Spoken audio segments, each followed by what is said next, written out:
الله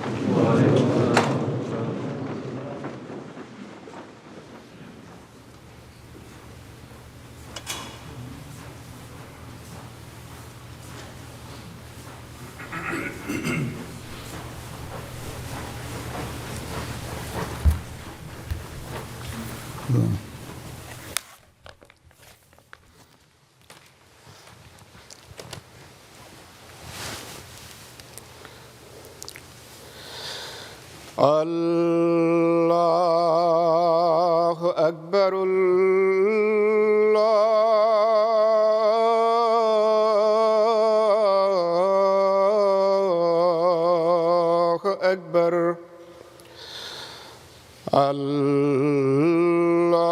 الله أكبر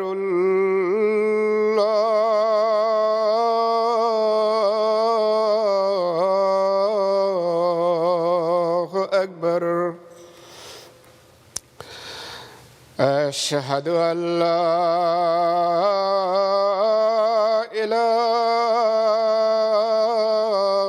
إله إلا الله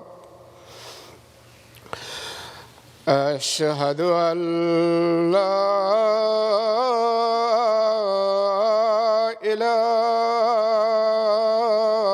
إله إلا الله أشهد أن محمدًا رسول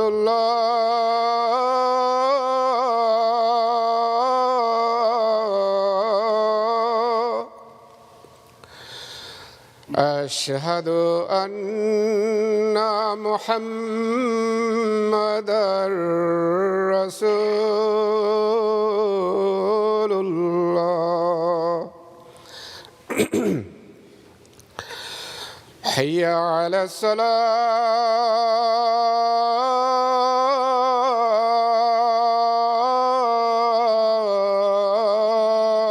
الصلاة حي على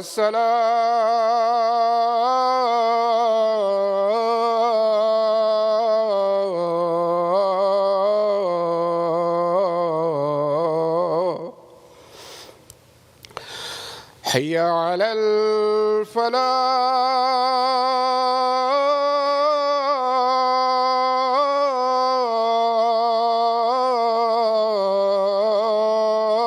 الفلاح حي على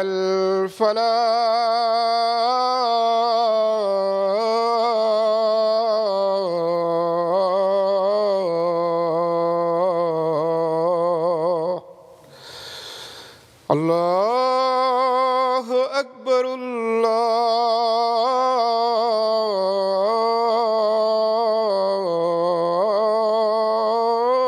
الله أكبر لا إله إلا الله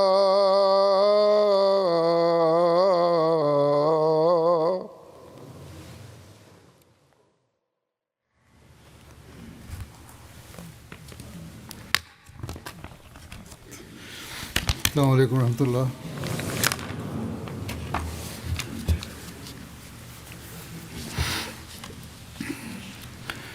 أشهد أن لا إله إلا الله وحده لا شريك له وأشهد أن محمدًا عبده ورسوله أما بعد فأعوذ بالله من الشيطان الرجيم بسم الله الرحمن الرحيم الحمد لله رب العالمين الرحمن الرحيم مالك يوم الدين إياك نعبد وإياك نستعين اهدنا الصراط المستقيم صراط الذين أنعمت عليهم غير المغضوب عليهم ولا الضالين.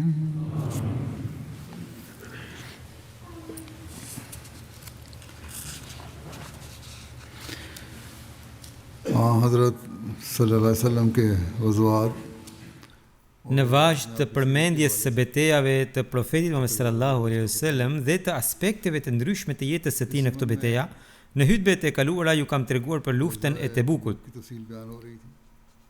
Sot do t'ju sjell یہ ہے disa detaje të tjera të kësaj beteje. اس موقع پر Është shkruar se ایک خاتون کے në atë rast një zonjë خوش کا اظہار کیا. tregoi sinqeritet dhe patos të madh. اس کو یوں بیان Pra, کیا gratë gjithashtu nuk u kursyen nga کے لیے خواتین نے بھی asnjë lloj sakrifice në kohë lufte. ہوا کسی قسم کی قربانی سے دریغ نہیں کیا. Ato bën në mënyrë të jashtëzakonshme edhe sakrificën financiare, انہوں نے اپنے زیورات duke hequr madje edhe bijutëritë e tyre për t'u sjell ato profetit sallallahu alaihi wasallam. ایسا ہی جذبہ Po ashtu, قربانی کا بھی ایک një ngjarje e sakrificës së ndjenjave është ruajtur në histori. ذکر Duke përmendur këtë, Hazrat Musleh Maudi, فرماتے ہیں pra Hazrat Kalifi i dytë i xhamatit, کہ چونکہ لشکر radhiyallahu anhu thot, جانا تھا ushtria muslimane po shkonte drejt Sirisë dhe muslimanët e kishin parasysh pamjen e betejës së Mueta. مسلمان کے دل Prandaj, se cilin prej tyre e kishte pushtuar mendimi se si do të mbrohe jeta e profetit sallallahu alaihi wasallam.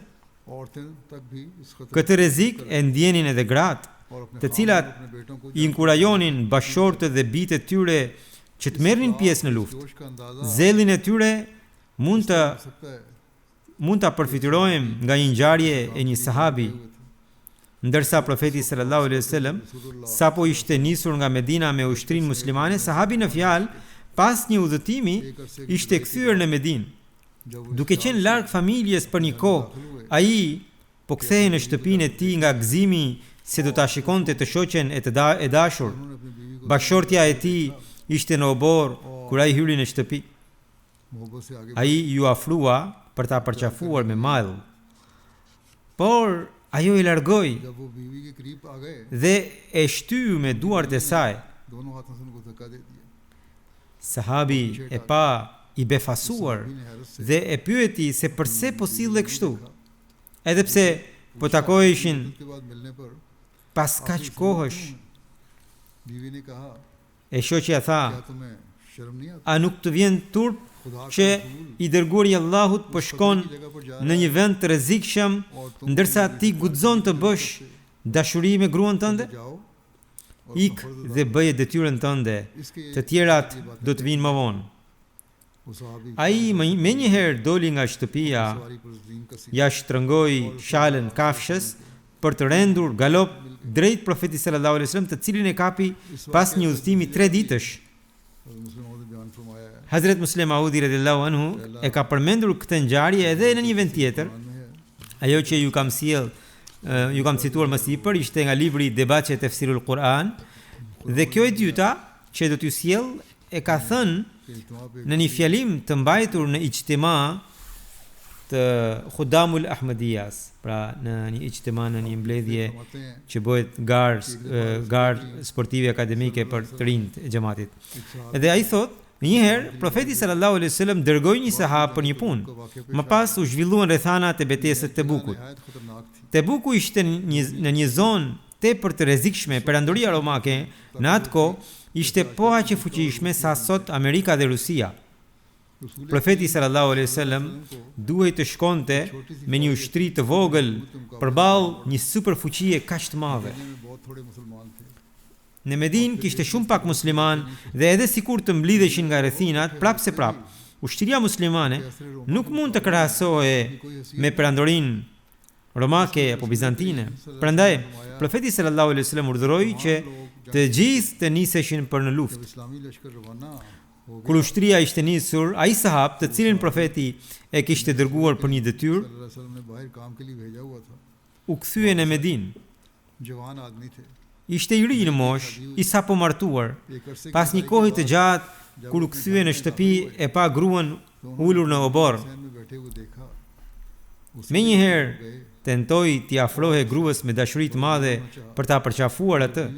Por në vend që ta priste me dashuri burrin, gruaja ja rahu gjoksin me duar, e shtyu dhe i tha: I dërguari i Allahut është nisur për në fush bete, ndërsa ty të teket dashuria për gruan. Për Zotin nuk ta shoh fytyrën derisa profeti sallallahu alaihi wasallam të kthehet i sigurt. Sahabi në fjalë u nis menjëherë dhe gjeti profetin ushtrin muslimane pas 3 ditësh udhëtimi. U kthye vetëm kur i dërguari i Allahut sallallahu alaihi wasallam së bashku me sahabët e tjerë u kthyen në Medinë. Shkurt, këta ishin njerëz të cilët në çdo kohë të vështirë nuk kursyen as pak as për të dhënë jetën. Çdo lëndim dhe çdo breng që u ka ardhur nuk e quajtën si të tillë, përkundrazi bën çdo sakrificë me dashuri të madhe.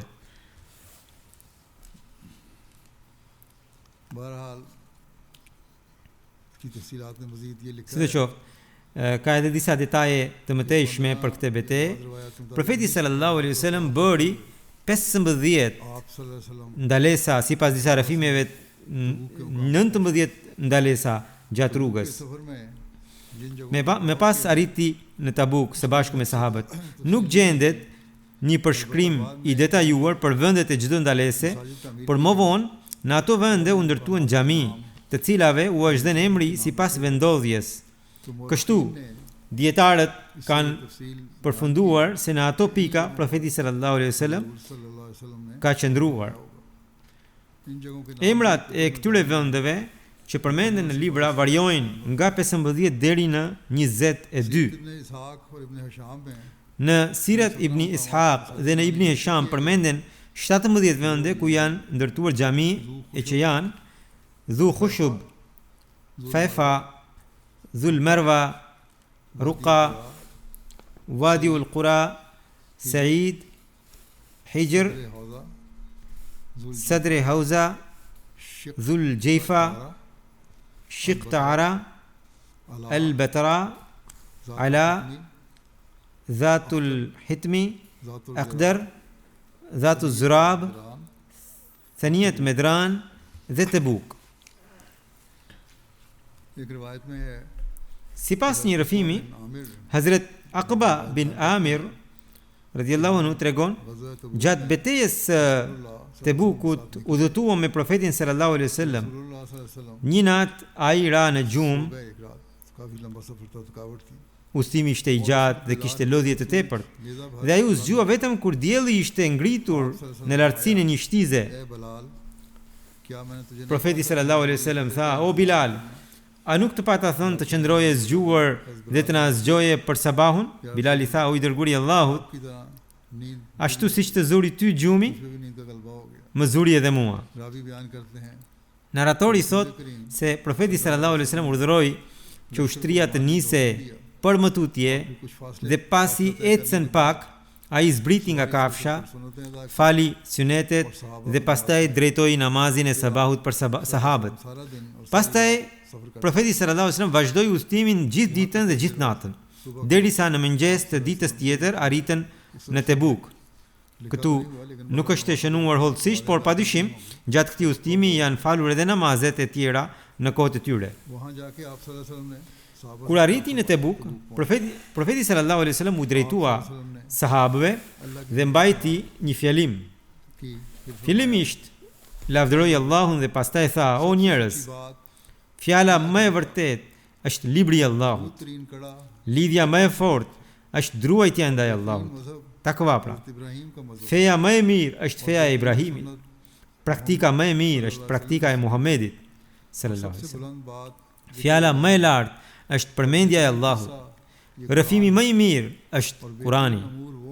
Çështjet më të mira janë ato që kryhen me vendosmëri.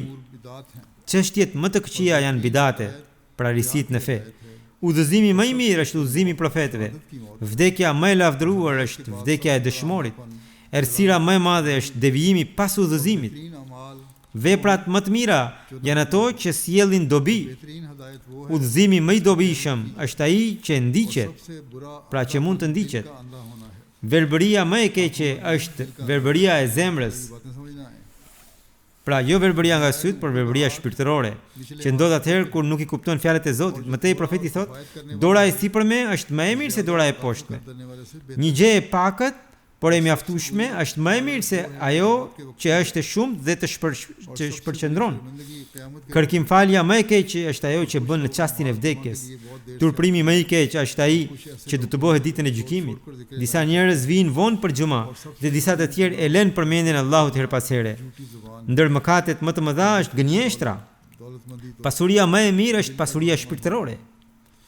Pra, profeti sallallahu alaihi wasallam अदा करने और nuk e pëlqeu atë që e lë fjalën, që e lë faljen, më falni her pas here, ose atë që vjen me vonesë në falje. फरमाया Kështu profeti sallallahu alaihi wasallam tha, ndër mëkatet më të mëdha është gënjeshtra. दिल की का दौलत Pasuria më e mirë është pasuria shpirtërore. दे राह तक Ushqimi më i mirë për rrugë është druajtja ndaj Zotit, pra takvaja. और बेहतरीन बात Pjekuria mendore është frika ndaj Allahut. जागज़ीन करे Fjala më e mirë është ajo që ta bind zemrën. हिस्सा है Dyshimi është pjesë e kufrit. जाहिलियत का अमल है Vajtimi është vepër e ignorancës. की आग है Pandershmëria është zjarri i xhenemit. Poezia e lig शेर është nga iblisi. और शराब Alkooli की जामे është burimi i mëkateve. शैतान के Gratë janë kurthi i djallit. जवानी जुनून का एक हिस्सा Rinia është një pjesë e marrëzisë. पूरी कमाई सूद Fitimi më i keq është kamata. सबसे बुरा खाना यतीम Ushqimi më i keq është ti marrësh pasurinë e jetimit. है जो दूसरों से Fatmir është ai që merr mësim nga të tjerët. वो है I mirë është ai që është i mirë që nga barku i nënës. हर एक आदमी Çdo njeri prej jush do të shkojë drejt një vendi sa 4 krah, pra varri. पर मौकूफ Çështjet varen nga ahireti. काम का दारोमदार Flyti i një pune varet nga përfundimi. और सबसे Rrëfimtari më i keq është ai që rrëfen rreshëm. वाला है वो E ardhmja është afër. को गाली देना Sharjet ndaj besimtarit është mëkat. से जंग करना Lufta kundër besimtarit गीबत करना अल्लाह की është मखफियत है kufr. और उसके माल की Përgojimi i besimtarit është mosbindje ndaj Allahut. Nderi i pasurisë së tij është si nderi i gjakut të tij. Kush betohet duke kundërshtuar Allahun e ka mohuar atë. Kush i kërkon falje Allahut, Allahu e fal atë. भाई को माफ करे Kush e fal vëllain e tij, Allahu e fal atë. उसे को पी जाए Kush e përmban zemrimin, देगा Allahu e shpërblen atë. पर सब्र करेगा Kush duron në fatkeqësi, Allahu e shpërblen atë. और जो Kush kërkon famë, Allahu ja jep famën. और जो सब्र करेगा Kush duron në sprov, Allahu ja dyfishon shpërblimin. Kush nuk i bindet Allahut, अज़ाब देगा Allahu e ndëshkon.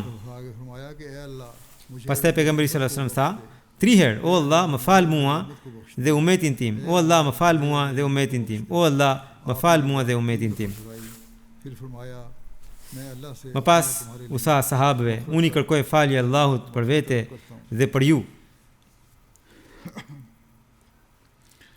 सफर तबूक में Gjatë udhëtimit të Tebukut, profeti sallallahu alaihi wasallam u dha sahabëve këshilla të rëndësishme individualisht मौके पर dhe kolektivisht. सहाबा को इनफरादी या इज्तिमाई नसाए फरमाई Disa prej tyre बाज do t'ju përmend këtu.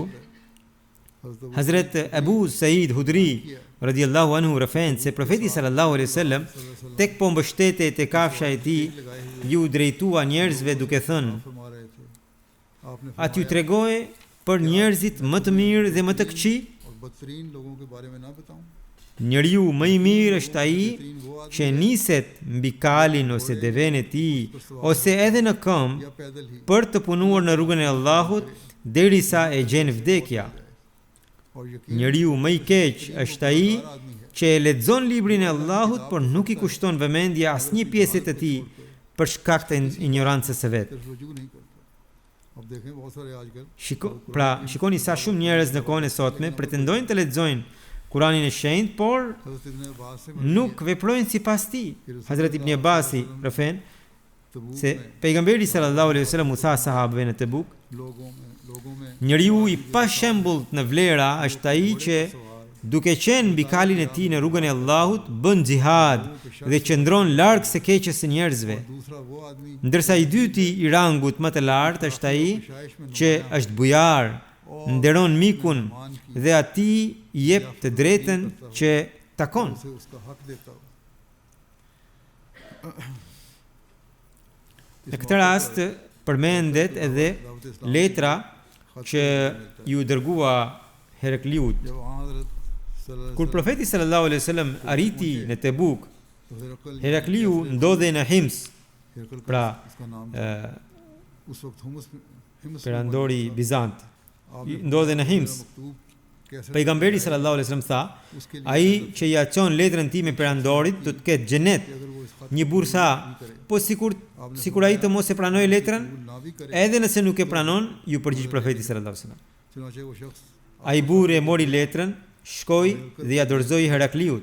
उसने उसे Herakliu e lexoi dhe tha, kthehu dhe thuaj profetit tënd se unë e pranoj atë, कि मैं por nuk mund të heq dorë nga mbretëria ime. इसने कोई दिनार Ai gjithashtu dërgoi dhe disa dinar si dhurat. Burri në fjalë u kthye dhe ja tregoi profetit. Profeti sallallahu alaihi wasallam tha, ai gënjeu अच्छी बात नहीं की इसने और आप सल्लल्लाहु अलैहि वसल्लम ने दिनार dhe dinarët i shpërndau ndër sahabët. Hazrat Dihya radhiyallahu anhu ishte ai që ja dorëzoi këtë letër Herakliut. अलावा है जो रसूलुल्लाह सल्लल्लाहु अलैहि वसल्लम ने हज़रत Sipas disa dietarëve, pejgamberi sallallahu alaihi wasallam i ka dërguar Herakliut dy letra në periudha të ndryshme, një në vitin e 6 Hijri dhe tjetrën në Tebuk. मगाज़ी और सीरत की रिवायत Këtë letër për Herakliun e çoi Hazrat Dihya. किया है Kjo ishte përveç asaj letre që profeti sallallahu alaihi wasallam ja kishte dërguar nëpërmjet Hazrat Dihjas në fund të vitit të 6 Hijri, e cila ja i kishte arritur atij në muajin Muharrem të vitit të 7 Hijri. Imam Ibn Hajari, duke referuar librave të Maghazit dhe transmetive të Sirës, ka shprehur mendimin se kur profeti ishte në Tebuk, ai u kishte dërguar përsëri letra perandorit dhe të tjerëve. Ky mendim konfirmohet edhe nga ato letra që u botuan në formë libri në vitin 1941. Kjo përmbledhje libri quhet Mejmuatul Wathaiqi Siyasiya lil Ahdi Nabawiyya wal Khilafati Rashidina, autori i së cilës është Dr. Hamidullah. Në të janë përmendur dokumente historike e politike që nga periudha e profetit deri në kohën e kalifëve të drejtë. Ky libër u botua për herë të parë në Egjipt në vitin 1941. Sipas këtij libri, dy letra i ishin dërguar perandorit të Bizantit. Në letrën e parë shkruhej që ai të mos bëjë pengesë për pranimin e Islamit nga populli i tij, përndryshe bara e mëkateve të popullit do të binte mbi të. Kjo letër i dërgua Herakliut në fund të vitit të 6 Hijri me anë të Dihya Kelbit, ndërsa në letrën e dytë thuhej që ai të pranonte Islamin e në rast mohimi do të duhej të paguante gjizje. Këtë letër gjithashtu pejgamberi sallallahu alaihi wasallam i dërgoi Herakliut nëpërmjet Hazrat Dihjas në kohën e betejës së Tebukut. तारीख में Kur profeti sallallahu alaihi wasallam arriti në Tebuk, sundimtarët e krishterë të rrethinave u friksuan dhe ndryshe nga e kaluara, kur bënin plane kundër muslimanëve, tani kërkuan paqe. I pari që erdhi ishte sundimtari i Ejles.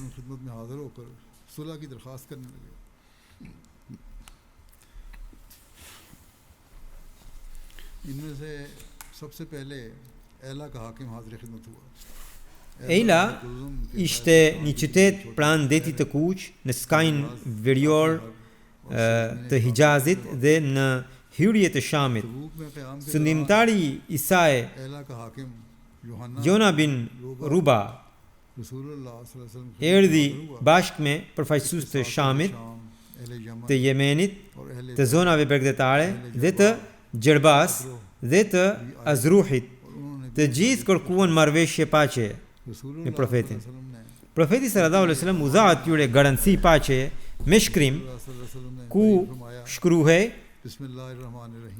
Bismillahirrahmanirrahim, me emrin e Allahut të gjithë mëshirshit mëshirbërësit. Kjo është garancia e Allahut dhe e Muhammedit të dërguarit të tij sallallahu alaihi wasallam për Yuhanna bin Ruba dhe banorët e Ejles, anijet e tyre detare dhe karvanet e tyre toksor. Ata janë nën mbrojtjen e Allahut dhe të Muhammedit sallallahu alaihi wasallam. Edhe banorët e Shamit, të Yemenit dhe të Behrit gjithashtu janë të mbrojtur. तहफ़्फ़ुज़ फराहम किया जाएगा। Kush e kundërshton, pasuria e tij do të konfiskohet. में करना जायज़ होगा। Ai që ja konfiskon pasurinë një njeriu të tillë do të ketë të drejtë. और उन्हें Njerëzve चश्मे और कुएं nuk do të ndalohet uji puseve apo burimeve. रास्ते से उन्हें मना किया जाएगा। Nuk do të pengohen në rrugët toksore apo detare. और यूहन्ना बिन रूबा के लिए ये अमाननामा हज़रत Këtë dokument e shkruan Hazret Juhaim bin Salt हसना ने रसूलुल्लाह dhe Hazret Sherabil bin Hasna me urdhër të profetit sallallahu alaihi wasallam. सल्लल्लाहु अलैहि वसल्लम को एक सफेद खच्चर तोहफा दिया। Juhanna i dha profetit një mushk të bardhë dhe një mantel si dhuratë, kurse profeti Johanan e mbuloi me një mantel jemeni dhe urdhëroi që ai të strehojë me Hazret Bilalin. फिर अहले मकना से मुआहिदा Pas banorëve अहले të Eiles, te profeti sallallahu alaihi wasallam erdhën edhe banorët e Meknahut, një vendbanim hebre, i cili ndodhe pranë Eiles. खिदमत में हाजिर हुए। आपने उन्हें भी अमाननामा लिख कर दिया। Edhe ata i kërkuan paqe profetit sallallahu alaihi wasallam. Pejgamberi sallallahu alaihi wasallam u dha një dokument si garanci ku shkruhe innahum aminuna bi amani Allahi wa amani Muhammadin wa alaihim rubu ghazulihim wa rubu thimarihim. Ata janë të sigurt nën mbrojtjen e Allahut dhe të Muhamedit, ndaj tyre do të merret si xhizje 1/4 e leshit të tjerrur, e copave të endura dhe e frutave të tyre. और अजरो Po ashtu përmendet edhe garancia e paqes për banorët e Gjerbas dhe Azrahut, dy qytete të ndodhura në zonën Belkas në Shamin Verior, shumë pranë njëri tjetrit. सिर्फ Disa rrëfime thonë se ishin 3 ditë larg, disa thonë më pak se 1 milje. रसूलुल्लाह सल्लल्लाहु अलैहि वसल्लम Pra, disa thonë 3 milje, disa thonë 1 milje. I dërguari Allahut sallallahu alaihi wasallam edhe atyre u dha dokumentin që u garantonte paqe duke thënë: "Hadha kitabun min Muhammadin nabiyyi li ahli Jerba wa Azraha. बेअमानी Innahum aminuna bi amani Allahi wa amani Muhammadin wa alayhim दिनारिन wa anna alayhim 100 dinarin fi kulli rajabin फियतन तय्यबतन वल्लाहु wa fiyatun tayyibatun wallahu kafilun alayhim." अल्लाह के नबी मोहम्मद सल्लल्लाहु अलैहि वसल्लम की तरफ से अहले हर Jarba Kjo është shkresë nga Muhamedi, profeti i Allahut për banorët e Gjerbas dhe Azrahut. Ata janë të sigurt nën mbrojtjen e Allahut dhe të Muhamedit. Detyrimi i tyre është të paguajnë çdo vit në muajin Rexhep 100 dinar flori të pastër me cilësi të mirë. Allahu është garant për ta. गज़वा तबूक के हवाले से ही Duke u referuar betejës së Tebukut, përmendet edhe dërgimi i një njësie ushtarake, pra ekspedit, me në krye Hazret Khalid bin Walidin në drejtim të Akidr bin Abdul Malikut. Malik हजूर सल्लल्लाहु अलैहि वसल्लम ने Profeti sallallahu alaihi wasallam ndërkohë që ndodhej në Tebuk, ही में हज़रत खालिद बिन Waleed në muajin Rexhep të vitit 9 Hijri, dërgoi Hazret Khalid bin Walidin कैदर बिन me 420 kalorës drejt Akidr bin Abdul Malikut në Daumetul Jendel. Daumetul Jendel ishte një kështjell dhe qytet mes Shamit dhe Medinës, rreth 15 ose 16 ditë udhëtimi nga Medina dhe rreth 400 kilometra nga Tebuku. कैदर कबीला बिन बनु Akidri ishte mbret i fisit Benu Kinda dhe ishte i krishterë. रसूलुल्लाह सल्लल्लाहु अलैहि वसल्लम ने I dërguari Allahu sallallahu alaihi wasallam i tha Hazret Khalid bin Walidit: रात के वक्त देखोगे "Ti do ta shohësh atë natën duke ndjekur një lop të egër. Kur ta shihni, kapeni atë." Pra Allahu i Madhërisht ja kishte paratreguar profetit se në çfarë gjendje do të ishte ai dhe se atëherë do të mund ta kapni atë. Mëtej tha: अगर तुम इस पर गलबा पालो "Allahu do ta çliroj Daumetul Jendelin për ju. Nëse e zë rob, mos e vrit, अगर वो por ma sill mua. Nëse ngrej armët kundër teje, atëherë vrite." Hazret Halidi u nis dhe arriti और Khalid pranë kështjellës ना हुए aq shumë sa ajo duke सामने वो दिखाई qartë. देने लगा चांदनी रात थी Ishte natë me hënë. रिबाब बिन Ukejder किंदिया ishte në qati së bashku me gruan e tij. गाय आई वो अपने सिंगों से किले के कुछ Kishte emrin Rebab bin Tnef. Ndërkohë kaloi një lopë e egër dhe filloi të godiste me brirët portën e kështjellës. Gruaja i tha: "A ke parë ndonjëherë diçka të tillë që një lopë e egër të vinte nga pylli te porta e kështjellës?" अल्लाह की कसम Për Zotin jo, ju përgjigj ai. इस Ajo i tha: ने कहा "Kush mund ta lër këtë të ikë?" छोड़ सकता है Ai tha askush. कहा कोई भी नहीं। Dhe ai zbriti, mori kalorësit që ishin disa familjarë të tij पर सवार होने को dhe u nis pas lopës लोयाल का एक për ta gjuajtur. सवार हुआ। इनमें हसान नाम का एक इसका भाई Ndërsa बस वो e ndiqnin और उसके साथ उस गाय के ताकुब में निकले। बेधड़क ये Ndërsa i ndiqnin pa frikë, pa pritur doli prita e Hazret Halidit, i cili e kapi Ukaidrin. Hasani rezistoi dhe u vra. उकैदर को गिरफ्तार Ai mbante një mantel prej stofi me fije ari, मज़ाहमत की। të cilin Halidi, इस पर उसको कत्ल कर Hazret Halidi, ja dërgoi profetit sallallahu alaihi wasallam si dhurat. Dhe pastaj mori Ukaidrin me vete për ta sjell tek इसमें सोने की profeti.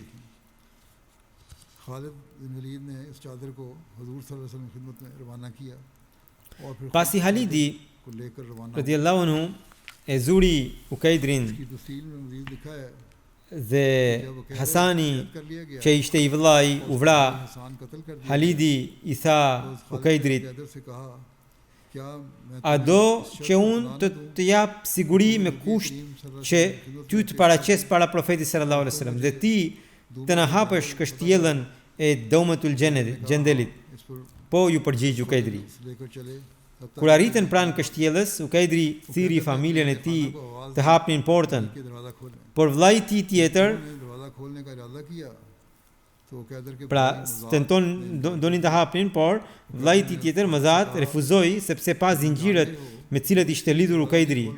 Ukaidri i tha Halidit, liro më nga prangët, sepse ata nuk po hapin nga që më shohin me zinxhir për Zotin dhe për besën tënde. Nëse më liron, unë ta liroj kështjellën. शर्त है कि तुम मेरे Pra nëse ti më liron mua, unë ta liroj kështjellën, me kushtin që ti të bësh marrëveshje me familjarët e mi. वो कैदर ने कहा अगर तुम पसंद करो तो मैं तुम्हें सालिस बना लेता हूँ और अगर चाहो तो तुम मुझे सालिस बना लो। Halidi e liroi, Ukaidri i hyri dhe hapi portën.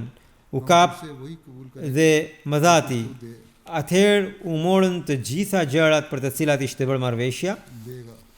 चुनाचे Si rezultat, muslimanët morën 2000 deve, दरवाज़ा खोल 800 sklevër, के भाई मुजाक 400 parë zmore, और वो सब चीज़ें 400 shtiza. सुलह हुई थी। Pastaj u nda plaçka, इस मार्के में 1/5 pra hums 800 për të dërgurin e Allahut sallallahu alaihi wasallam और 400 dhe इस pjesa में tjetër में से अल्लाह और उसके रसूल për mujahidinët. उनका 5वां हिस्सा अलग करके बाकी अमाल साथ जाने वाले मुजाहिदों में तकसीम कर दिए गए। उकैदर और उसके भाई का आप सल्लल्लाहु अलैहि वसल्लम की खिदमत में हाजिर होने का Në histori përmendet që Ukaidri dhe i vëllai u paraqiten përpara të dërgurit të Allahut करते हैं। sallallahu alaihi wasallam. Hazret Jabiri radhiyallahu anhu tregon, तो मैंने kur Halidi erdhi me Ukaidrin, unë e pash atë, ai kishte veshur një mantel të mëndafsht, të qëndisur me arë dhe mbante një kryq prej ari. Kur hyri te profeti, ai ra me fytyrë përpara, ra në sejdë pra. Profeti i tha 2 herë, jo, mos bëj sejdë. Ukaidri i dhuroi pejgamberit sallallahu alaihi wasallam disa sende, ndërto një stof zbukurimi dhe disa mushka. Pejgamberi sallallahu alaihi wasallam pranoi gjizjen prej tij dhe nënshkroi marrëveshjen. Sipas Ibn Esrit, gjizja e tyre ishte 300 dinar. Profeti sallallahu alaihi wasallam u afali gjakun dhe i liroi. U shkrua edhe një garanci sipas kushteve të marrëveshjes. Teksti i traktatit ishte ये मकतूब Bismillahirrahmanirrahim. अल्लाह सल्लल्लाहु अलैहि वसल्लम की तरफ से Me emrin e Allahut të gjithë mëshirshit, mëshirbërësit. Kjo është shkresa e Muhamedit, të dërguarit të Allahut nëpërmjet Halidit për Ukaidrin, i cili ka braktisur idhuj dhe ka pranuar Islamin, pra ai kishte pranuar edhe fen Islame, sipas këtij shkrimi. और इसके गिर्द Për njerëzit e Domatul Gjendelit dhe rreth saj, këto janë urdhra: toka e pashfrytzuar dhe kullotat, असला और armët, devet dhe kështjellat u takojnë muslimanëve, ndërsa hurmat dhe tokat e brendshme me gjithë burime ujë, ये चीज़ें pra brenda qytetit, ju takojnë juve. शहर के अंदर अंदरूनी हिस्से की खजूरें चश्मों वाली आबाद Keni liri t'i kullotni kafshet tuaja, उन्हें तुम्हारे जानवर चराने से नहीं falni namazin në kohë, jepni zekatin. दोगे। Allahu dhe çdo musliman është dëshmitar mbi këtë. हमारे लिए सच और वफा जरूरी है। अल्लाह ताला और हाजिर मुसलमान Ju इसका गवाह duhet të thoni të vërtetën dhe duhet të jeni besnik. सहाबी की वफात का भी जिक्र मिलता है। Në Tebuk u shënua edhe i vdekja e një sahabi të nderuar, e cila i preku kaq shumë sahabët e tjerë, saqë disa prej tyre dëshironin të ishin në vendin e tij. Hazret Abdullah bin Masudi rëfen, në Tebuk një natë u zgjova dhe pash një dritë zjarri larg.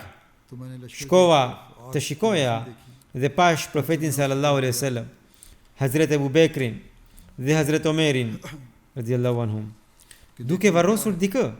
तो क्या देखता हूँ कि रसूलुल्लाह सल्लल्लाहु अलैहि वसल्लम हज़रत अबू बकर Ishte Abdullah dhul Bijadaini Muznim radhiyallahu anhu, बिजादैन i cili वफात पा चुके हैं। kishte ndruar और jetë. ये लोग उनकी कब्र Ata vetë po e hapnin varrin dhe profeti ishte brenda varrit. कब्र Ebu Bekri dhe Omeri ja dorëzuan trupin në duart e profetit dhe ai tha, दे रहे थे, pra profeti tha, afrojeni këtë vëlla më afër meje. अपने इस भाई को मेरे करीब करो।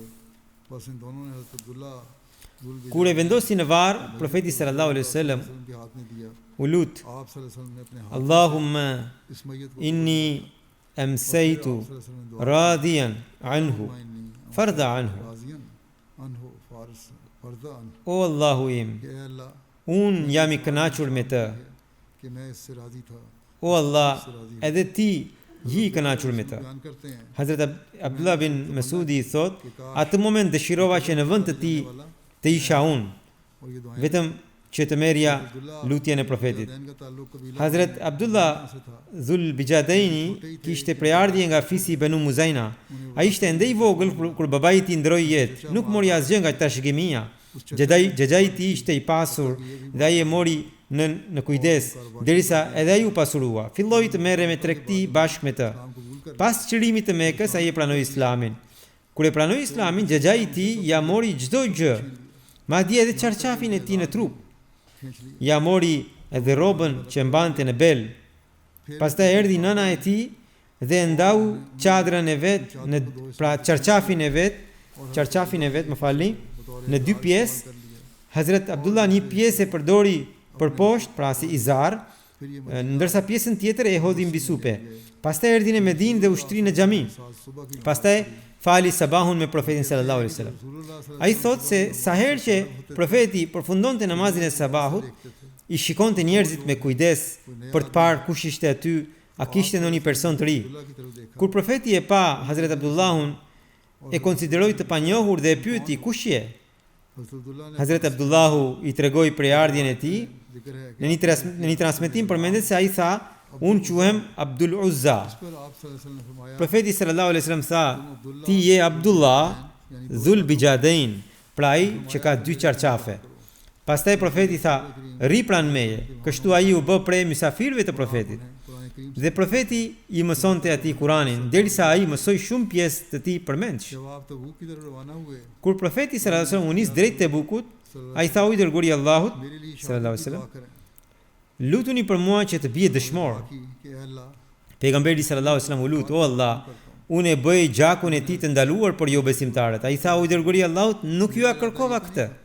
आपने फरमाया अगर तुम अल्लाह ताला की राह Profeti tha, के लिए निकलो nëse ti nisesh në rrugën e Allahut, हो जाए, të zëhethe, बात पा जाओ, për të cilit të vdesësh, ti prapje dëshmor. सवारी तुम्हें गिरा दे, Edhe nëse kafsha jote të hedh dhe të thyet qafa dhe vdes, शहीद हो।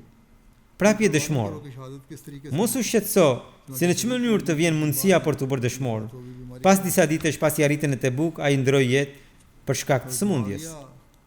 बिन Muawiya Po në këtë udhtim përmendet gjithashtu edhe gjenazja e Hazret Muavia bin Muavia Muzniu. बिन मालिक बयान करते हैं कि रसूलुल्लाह Hazret Enes bin Malik u rëfen, profeti sallallahu alaihi wasallam ishte në Tebuk, kur ju shfaq Gjibraili dhe i tha, o i dërguari i Allahut sallallahu alaihi wasallam, मदीने में Muavia el-Muzni ka vdekur në Medinë.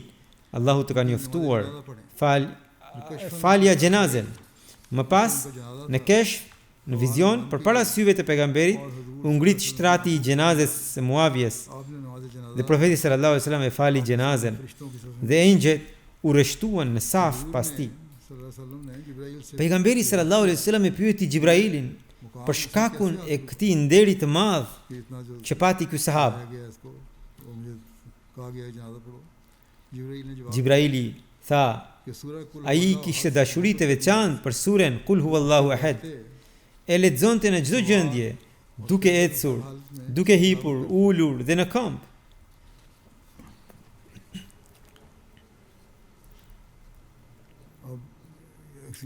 Përmendet gjithashtu që në Tebuk, profeti sallallahu alaihi wasallam u kërkoi mendimin sahabëve për të vazhduar më tej apo për të kthyer në Medinë. की तफसीर ये है कि हज़रत सल्लल्लाहु अलैहि वसल्लम ने पेशकदमी की Hazrat Omeri radiallahu anhu tha, मुशावरत की o i dërguari i Allahut, रसूलुल्लाह nëse keni urdhër nga Allahu për të vazhduar, padyshim do të ecim përpara. ठीक है हम चलेंगे साथ Profeti sallallahu alaihi wasallam tha, ने फरमाया po të kisha urdhër nga Allahu, वो अल्लाह की तरफ से nuk do t'ju kërkoja mendim. तो उन्होंने अर्ज की हज़रत उमर ने फरमाया Omeri tha, रसूलुल्लाह ne jemi pranë romakëve, pra bizantinëve, के पास बहुत से ata kanë ushtri të shumta, कोई भी नहीं है ne jemi pak dhe askush prej nesh nuk është përzier me ta. हम इस साल वापस चले जाते हैं Vet afrimi ynë i ka trembur, le të kthehemi këtë vit derisa të ndryshojë situata dhe Allahu të sjellë një vendim tjetër. बहरहाल इस बात को सुनकर रसूलुल्लाह सल्लल्लाहु अलैहि वसल्लम ने Profeti sallallahu alajhi wasallam तबूक में 20 दिन qëndroi 20 ditë në Tebuk, और एक दूसरे को sipas një transmetimi tjetër, më pak se 20 ditë. इन दो मुख्तलिफ Sipas dietarëve, dallimi vjen sepse në njërin transmetim llogariten edhe dita e arritjes dhe dita e nisjes, kurse në tjetrin jo. जबकि दूसरे कॉल में ये दोनों दिन शुमार नहीं किए गए मदीना से रवानगी Që nga nisja prej Medine deri në kthim sërish në Medinë, u desh 2 muaj ose pak më shumë, sipas Ibn Sa'dit, profeti sallallahu alaihi wasallam u nis për betejën e Tebukut në Rexhep të vitit 9 Hijri dhe u kthye në Medinë në Ramazan të vitit 9 Hijri. Në mes ishte muaji Shaban. Pra gjithsej kaloi më shumë se 2 muaj jashtë Medinës. हज़रत सल्लल्लाहु अलैहि वसल्लम Allahu e di më së miri. हज़रत मुस्लिम नबी की Hazrat Muslim Audi radiallahu anhu gjithashtu e shpjegon, के करीब तबूक kur arriti afër Siris në vendin Tebuk, ai dërgoi njerëz në drejtime të ndryshme për të hulumtuar se cila ishte e vërteta. Të gjithë lajmetarët, pa përjashtim, लाए कि कोई kumtuan që asnjë ushtri siriane nuk ishte mbledhur. Umar ने यही कहा था Hazrat Omeri kishte thënë të njëjtën gjë, që nuk ka ndonjë përgatitje për luftë dhe se kundërshtarët ishin të trembur. क्या जंग की Prandaj nuk ka nevojë për të vazhduar. वहाँ ठहरे Profeti sallallahu alajhi wasallam qëndroi disa ditë atje dhe bëri disa marrëveshje me fiset që jetonin përreth dhe më pas pa bërë asnjë luftë u kthye. I gjithë ky udhtim u bë për 2 apo 2 muaj e gjysmë. कुछ उसकी वापसी मदीना तक आने के सफर की Për kthimin e Profetit sallallahu alajhi wasallam nga Tebuku deri në Medinë do t'ju tregoj herë tjetër inshallah. पहले भी कहा था दुआ Edhe më përpara ju kisha kërkuar për lutje për xhamatin në Bangladesh, मौलवी तबका ata hoxhallar që janë kundër xhamatit po bëjnë shumë zhurmë atje dhe ndoshta nesër kanë një mbledhje të madhe. Lutuni दुआ करें që Allahu t'i mbrojë të gjithë ahmedianët nga e keqja e tyre. इसी तरह Po kështu lutuni edhe për ahmedianët në Pakistan që Allahu t'i mbrojë बहुत ज़्यादा दुआओं की ज़रूरत है kur kundërshtarët ndalohen ose kufizohen në një formë qoftë ligjore. इसी तरीके से दबाया जाए Shpesh tërbimi i tyre përfundon përsëri duke i shqetësuar ahmedianët. इसलिए अहमदियों को ज़्यादा दुआओं की ज़रूरत Prandaj duhet और एहतियात dua më shumë dhe më shumë kujdes për ahmedianët. Po kështu lutuni për palestinezët. के बावजूद ceasefire Edhe me marrëveshjet e armëpushimeve, masakrat ndaj tyre vazhdojnë. फरमाए Allahu t'i mëshirojë ata. इसी तरह अफ्रीका के Lutuni edhe për ahmedianët në vendet afrikane, disa qeveri i keq trajtojnë dhe në disa vende terroristët kryen sulme ku ndonjëherë preken edhe ahmedianët. Lutuni që Allahu të vendos paqe dhe siguri në të gjithë botën. Pas namazeve गायबी पढ़ाऊँ do ta fal gjenaze në mungesë, bëhet fjalë për Muhammad Hussein, biri i Muhammad Ismail sahibit të Rabbas, i cili ndroi jetë ditët e fundit në moshën 80 vjeçare. Inna lillahi wa inna ilaihi rajiun. Ai kishte bërë vasiat dhe e kishte paguar pjesën e tij të pasurisë që në gjallje. 3 बेटियाँ La pas vetes gruan 3 vajza dhe 4 djem. Njëri prej djemve, i nderuari Muhammad Imrani, niger është misionar në Niger dhe për këtë arsye nuk arriti të merrte dot pjesë në xhenazen e babait të tij. होने की वजह से Një tjetër djalë शामिल नहीं हो सकते është Vakfi Zindagi, pra i dedikuari i përjetshëm, और भी हैं जो मौलवी Muhammed Lukmani, që shërben si muallim. उनके खानदान में अहमियत Ahmediati 1956 hyri në familjen në fisin e tyre në vitin 1956 nëpërmjet babait të tij Muhammed Ismailit. 2 vjet më pas ata u shpërngulën në Rabwa. मरहूम I ndjeri ishte i rregullt në agjërim, në namaz, në leximin e Kuranit të shenjtë dhe ishte shumë i devotshëm, मुखलिस दुआगो इंसान i sinqert dhe lutej shumë. मौलम साहब Muallimi i zonës, कि मुझे मोहल्ले में i nderuar Mohsin Tayyib Saibi, shkruan se e kishte njohur për 5 vjet. Ai thot, ajo që më tërhoqi më shumë tek i ndjeri बहुत बड़े हुए थे ishte që ishte shumë i përparuar në sakrificën financiare. Kur fillonte viti i ri në një fondi, përpiqej që çfarë do thirrje për sakrificë të bëhe, të ishte ai i pari që jepte. Ndonjëherë, और ऐसे ही edhe para se të jepeshin njoftimet, ai silti kontributet. Edhe në fund viti, kur kërkohej shtesë, jepte sërish sipas mundësisë. अल्लाह ताला इनसे Allahu i madhërisëm e falt dhe e mëshiroft, सब्र हौसला u dhën familjarëve sabër dhe forcë, sidomos djalit që ndodhet larg. Allahu i dhën durim dhe forcë. Allahu i mundsoft t'i vazhdojnë veprat e tij të mira.